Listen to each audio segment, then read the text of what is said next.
మరి ఇందాక మీరు చెప్పినట్టు ఆల్రెడీ ఆ బేసిక్ కోర్స్ అయిపోయిన జస్ట్ 3 మంత్స్‌లో హ్మ్. మీరు వెంటనే మౌంటైన్స్ ఎక్కడానికి వెళ్ళిపోయారు. అవునన్నా. మరి ఆ మౌంటైన్స్ ఎక్కే సమయంలో మీకెలా అనిపించింది? ఏమనిపించింది? అసలు ఏమేం మౌంటైన్స్ ఎక్కారు? హ్మ్. అండ్ దాంతో పాటు మీరు స్ట్రగుల్ అయిన సిట్యుయేషన్స్ ఓవరాల్ ఈ మౌంటైన్ జర్నీలో ఏం జరిగింది? నేను ఆ బేసిక్ మౌంటైనరింగ్ కోర్స్ చేసిన తర్వాత నేనైతే అంటే 7 కాంటినెంట్స్‌లో 3 కాంటినెంట్ హైయెస్ట్ పీక్స్ క్లైంబ్ చేశానన్న. ఇప్పటి వరకు. ఇప్పటి వరకు. World highest peak mount Everest, Africa continent highest peak mount Kilimanjaro, Europe continent highest peak mount Elbrus, మన ఇండియన్ హిమాలయాస్ రేంజ్‌లో కూడా 5 మౌంటైన్స్ క్లైంబ్ చేశాను. 5 చేశారు. అవును. ఓకే. సో, ఫస్ట్ నా బేసిక్ మౌంటైనరింగ్ కోర్స్ అయిపోయిన తర్వాత అప్పటి వరకు సొసైటీలో అందరూ కూడా నాకు మల్లి మస్తాన్ బాబు అన్న క్రేజ్ కొంచెం నా మీద పడ్డదన్న. ఓకే. ఎస్పెషల్లీ చెప్పాలంటే. ఆ! అప్పుడు న్యూస్ పేపర్‌లో ఆర్టికల్స్ రావటం, చిన్న చిన్న న్యూస్ రావటం, అవన్నీ జరిగాక ప్రతి ఒక్కరు చూసి నెక్స్ట్ ఏం ఎక్కబోతున్నావు? ఎక్కడికెళ్ళబోతున్నావు? నెక్స్ట్ మౌంటైన్ ఏంటి? ఇలా అడిగి నా మీద ఓకే. ఒత్తిడి పెంచినట్టు అయిందనమాట. ఓకే. బట్ మౌంటైన్స్ ఎక్కాలంటే not at all easy task. డబ్బులు డబ్బులు కావాలి. కావాలి. ఓకే. ఆ! డబ్బులు కావాలంటే ఆబ్వియస్లీ స్పాన్సర్‌షిప్‌కి ట్రై చేయాలి. సో, నా first international expedition mount Kilimanjaro అన్న. Africa continent highest peak. 2017 August 15న మన ఇండియన్ ఫ్లాగ్‌ని ఆఫ్రికా కాంటినెంట్ హైయెస్ట్ పీక్ మీద హోస్ట్ చేశాను.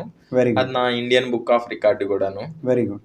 సో, దానికి నేను స్పాన్సర్‌షిప్‌కి చాలా కష్టపడ్డానన్న.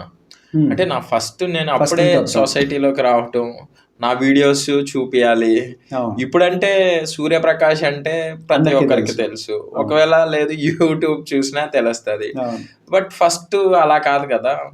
సో, ప్రతి వాళ్ళ దగ్గరికెళ్ళి స్పాన్సర్‌షిప్‌కి చేతులు కట్టుకొని నిల్చొని ఉండటం, నిలబడటం. స్పాన్సర్‌షిప్ కంటే ఎవరి దగ్గరికెళ్తారు? అంటే కంపెనీస్ దగ్గరికెళ్తారా? అవునన్న. కంపెనీస్, సిఎస్ఆర్ ఫండ్స్‌కి, పొలిటీషియన్స్ దగ్గరికి అందరికి వెళ్ళానన్నమాట. అవును. ఇప్పుడు ఫర్ ఎగ్జాంపుల్ కంపెనీ మీకు డబ్బులు ఇస్తుంది. వాళ్ళకి లాభం ఏంటి?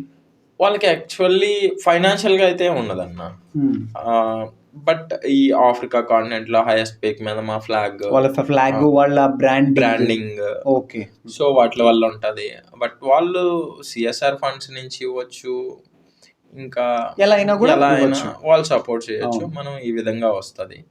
సో, అలా ఆఫ్రికా కాంటినెంట్ హైయెస్ట్ పీక్ నా ఫస్ట్ ఇంటర్నేషనల్ ఎక్స్‌పెడిషన్ అదేను. ఎంత వచ్చుంటది అమౌంట్ ఆ టైంలో? నాకొక అంటే అది కొంచెం కాస్ట్ కూడా తక్కువే. 4 lakhs లోపల అయిపోతది ఆ ఎక్స్‌పెడిషన్స్‌కి. అది అరౌండ్ మనం 10 days‌లో ఎక్కి దిగేయొచ్చు అనమాట.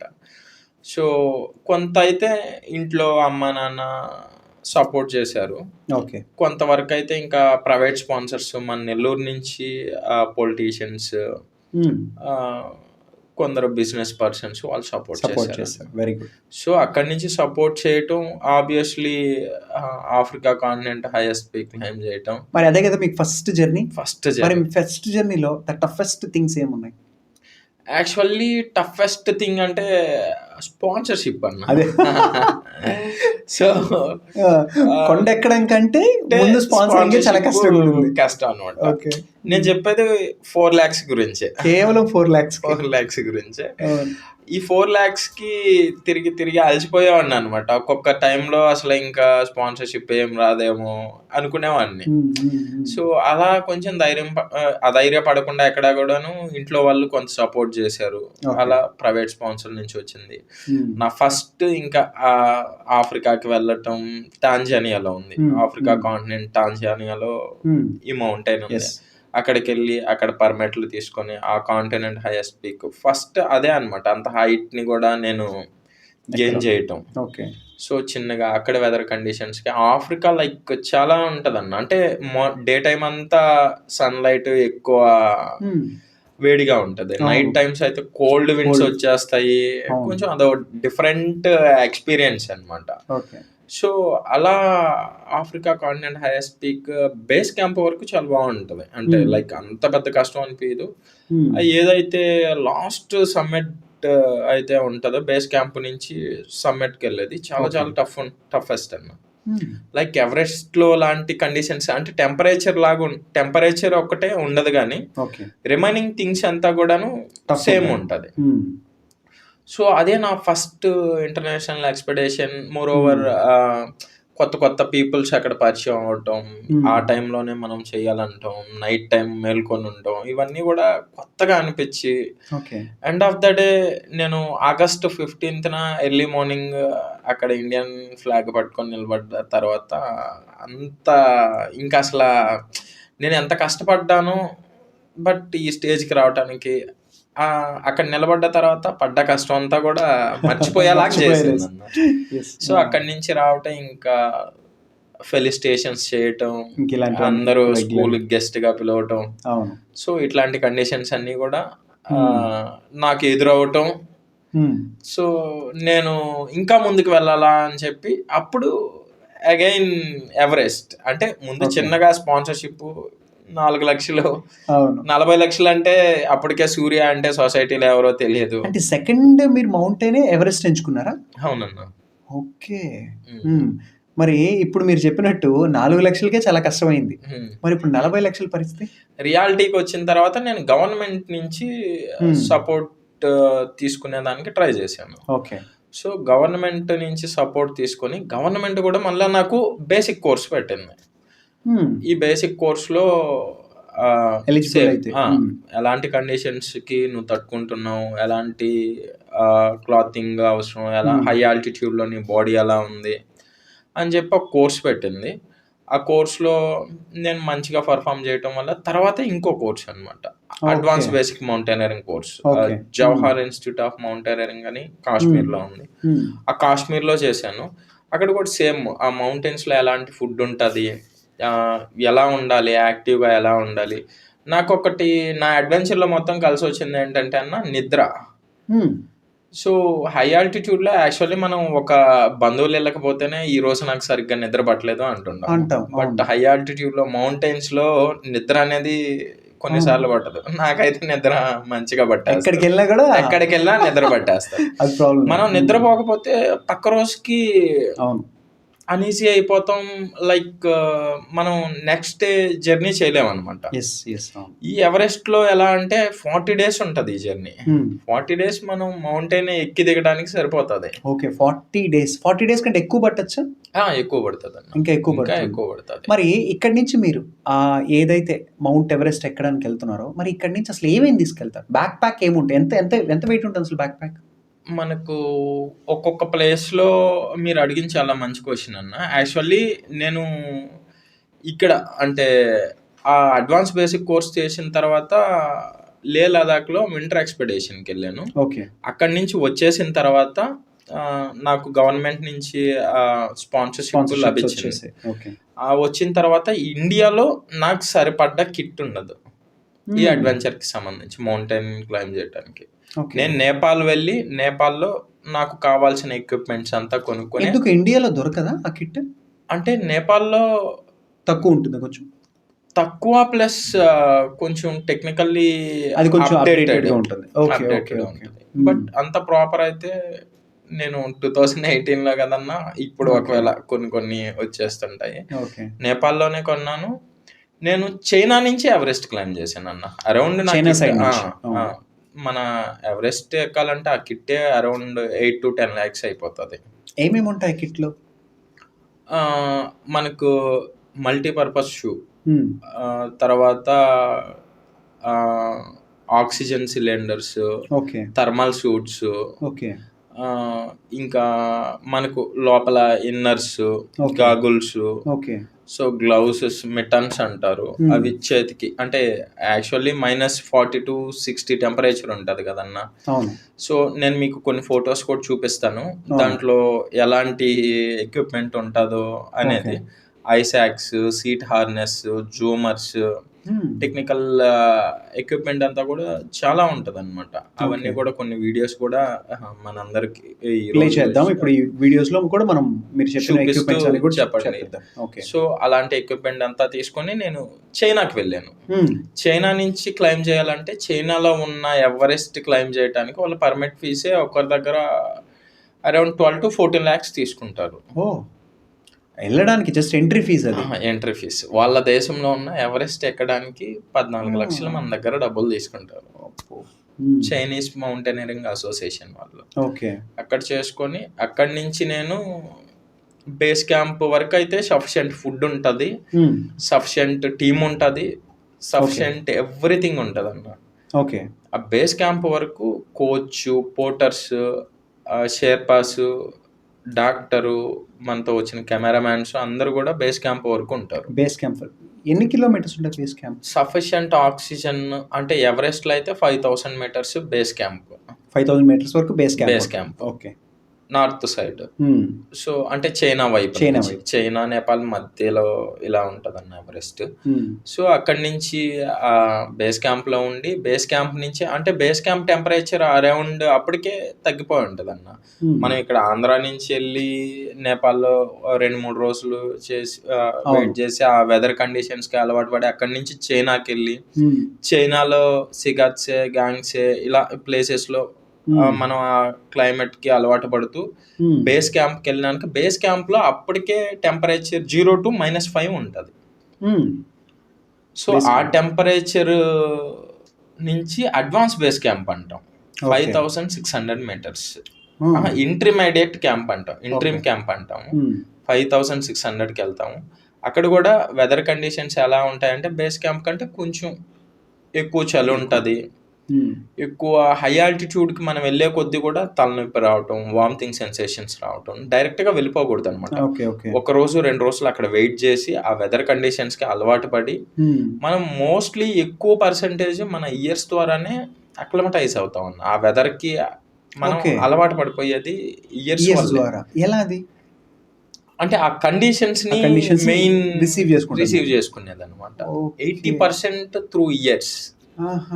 సో అలాంటి కండిషన్స్ కి మనం అక్కడ ఆ వెదర్ కి అలవాటు పడి అక్కడ 2 రోజులు ఉండి అక్కడి నుంచి అడ్వాన్స్ బేస్ క్యాంప్ అంటాం. 6200 మీటర్స్ దగ్గర అడ్వాన్స్ బేస్ క్యాంప్ ఉంటుంది. 6200 మీటర్స్ నార్త్ సైడ్. ఆ అడ్వాన్స్ బేస్ క్యాంప్ లో ఉండి అక్కడ వెదర్ కండిషన్స్ చూసుకొని అక్కడి నుంచి అసలు ఎవరైనా ఉంటారా? ఎవరు ఉండరన్న, మనమే వెళ్ళాల్సి ఉంటది. ఓకే. అంటే అడ్వాన్స్ బేస్ క్యాంప్ అని పెట్టారు కదా, ఆ క్యాంప్ లో ఎవరైనా ఉంటారు మనుషులు? మనమే ఉంటాం. మనమే అక్కడికి వెళ్తే లగేజ్ అంతా తీసుకెళ్లి మనకి కావాల్సిన సఫిషియంట్ ఫుడ్. అక్కడ ఏముంటుంది ఇప్పుడు బేస్ క్యాంప్ లో? అంటే ఎవరైనా ఉంటారు బేస్ క్యాంప్ లో? యాక్చువల్ ఎవరు బేస్ క్యాంప్ లో ఉంటారన్న? మనతోటే వచ్చిన కోచ్, మా కోచ్ వాళ్ళు వీళ్ళందరూ బేస్ క్యాంప్ లో. ఆ బేస్ క్యాంప్ నుంచి కూడా నాకు చెప్తుంటారు అనమాట, ఇలాంటి కండిషన్స్ ఉన్నాయి, ఇలా ఈ రోజు నైట్ బయలుదేరు, మార్నింగ్ బయలుదేరు, ఇలా నాకు చెప్తుంటారు. ఆ వీడియోస్ కూడా నేను ప్లే చేపిస్తాను, మీకు ఇస్తాను, ప్లే చేయండి. సో ఆ అడ్వాన్స్ బేస్ క్యాంప్కి వెళ్ళి అడ్వాన్స్ బేస్ క్యాంప్ నుంచి క్యాంప్ 1కి వెళ్తాం. Okay. Camp 1 north side Everest లో. అంటే క్యాంప్ 1 ఈజ్ నథింగ్ బట్ అక్కడ ఏమైనా ఒక షెల్టర్ లాగా మనమే వేసుకుంటాం అన్న. అంటే ఆ ప్లేస్ లోనే టెంట్ వేసుకొని ఉండేదానికి అనుకూలంగా ఉంటుంది, అందుకని జస్ట్ క్యాంప్ పెట్టారు.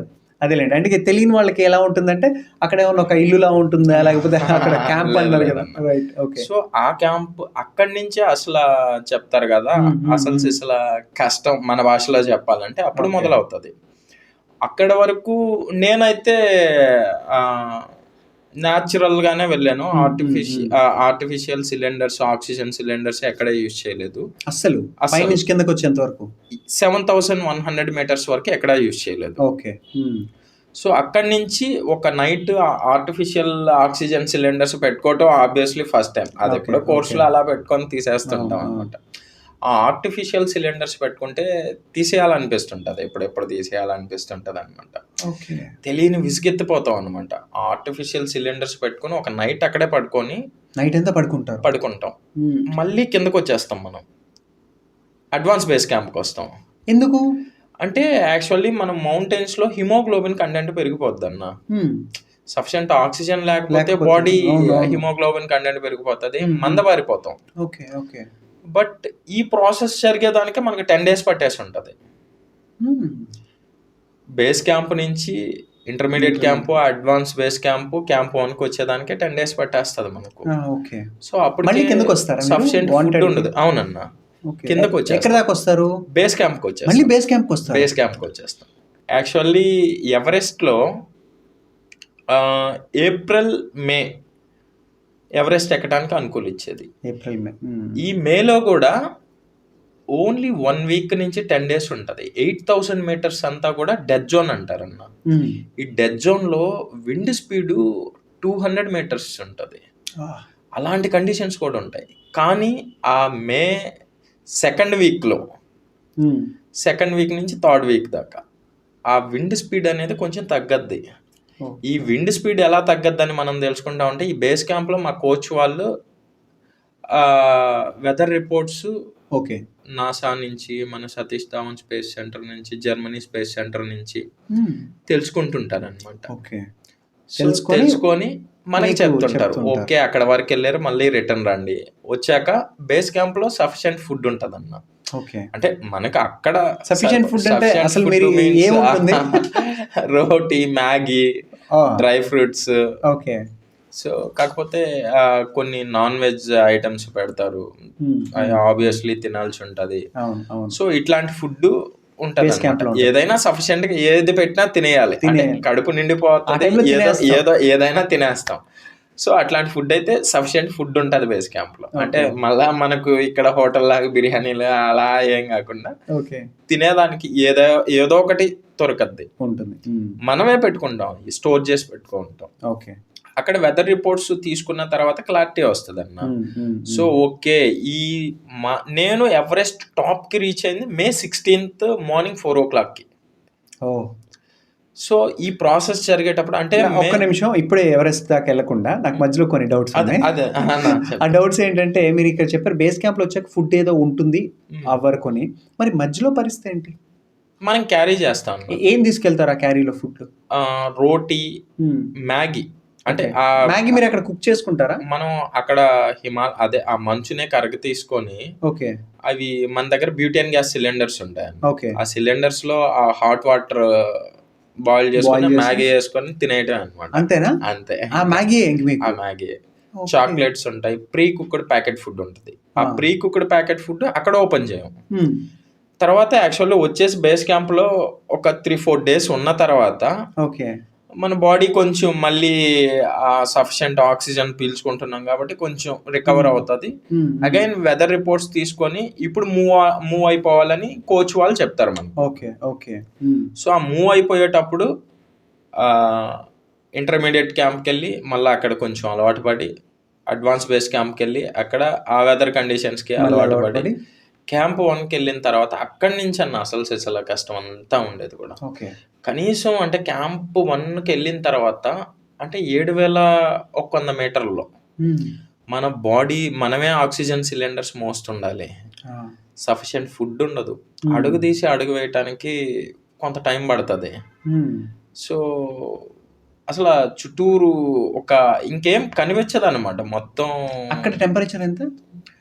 బేస్ క్యాంప్ 1కే -20 టచ్ అయిపోతుంది అన్న. సో ఎక్స్ట్రీమ్ కోల్డ్ కండిషన్స్ వచ్చేస్తాయి అనమాట. ఇక్కడ స్పీడ్ కూడా చాలా ఉంటది అనమాట. చిన్న చిన్న రాళ్ళు కూడా ఆ గాలికి ఎగిరిపోతుంటాయి. సో మంచు అంతా కూడా అదే ఆ స్నో ఏదైతే లూజ్ గా పడిపోయి ఉంటది అంతా కూడా ఎగిరిపోతా ఉంటది అనమాట. సో అట్లాంటి కండిషన్స్ అన్ని అధిగమించుకొని క్యాంప్ 2కి వెళ్తాం. క్యాంప్ 2 అంటే 7,200. ఈ నార్త్ సైడ్ 3 క్యాంప్స్ ఉంటాయి. World highest camp site. అంటే అక్కడ వరకే టెంట్ వేసుకొని మనం పడుకోగలం, ఇంకెక్కడ దాని పైన కూడా ఉండదు. Any mountain, world any mountain అదే హైయెస్ట్ క్యాంప్ సైట్. మళ్ళా సౌత్ సైడ్ వేరేలా ఉంటది అనమాట. 7,800కే ఆగిపోతుంది, ఇంకా వేసుకోలేము. ఇక్కడ 8,300 మీటర్స్ లోనే క్యాంప్ లాస్ట్ క్యాంప్ పడుతుంది. బట్ ఈ 7,000 క్యాంప్ 2 వరకు కూడా ఏమి ఉండేది కదన్న. నాకు చెప్పాలంటే ఎస్పెషల్లీ క్యాంప్ 2 వరకు చాలా ఈజీగా, అంటే చాలా ఈజీ అంటే నేను ప్రాక్టీస్ చేసుకున్న దాన్ని బట్టి చాలా ఈజీ. మా కోచ్ నాకు ఒకటే చెప్పేవాళ్ళు, నేను గ్రౌండ్లో ప్రాక్టీస్ చేసేటప్పుడు కూడా, అంటే ఆబ్వియస్లీ అప్పటికి నేను కాలేజీ స్టూడెంట్ లైఫ్ నుంచి వచ్చినవన్నీ, అందరిలాగే నేను కూడా గ్రౌండ్ సార్ చూసేటప్పుడు ఒకలాగా, చూడనప్పుడు ఒకలాగా చేస్తుంటాను కదా. చూసేటప్పుడు కష్టపడేలాగా, చూడనప్పుడు ఒరిజినాలిటీ బయటకు వస్తుంది. నా కోచ్ నా దగ్గరకు వచ్చి ఒకే మాట చెప్పేవాళ్ళు అన్న, ఇక్కడ ఎంత కష్టపడితే అక్కడ అంత సుఖపడతావు, నువ్వు నా కోసం నటించాల్సి వస్తే అక్కడ నువ్వు నటిస్తావు. సో అదొక్కటే మైండ్‌లో పెట్టుకో అనేవాడు. నేను నా ప్రాక్టీస్‌లో కూడా డైలీ 30 కిలోమీటర్స్ రన్ చేసేవాడిననమాట. సో, అలాంటి కండిషన్స్ అంటే ఎలాంటి కండిషన్స్ రాబోతాయి, ఎలాంటి కండిషన్స్ నువ్వు ఫేస్ చేయబోతావు అని సార్ ముందే చెప్పి దానికి తగ్గట్టు నన్ను ప్రిపేర్ చేశారు. చేశారు.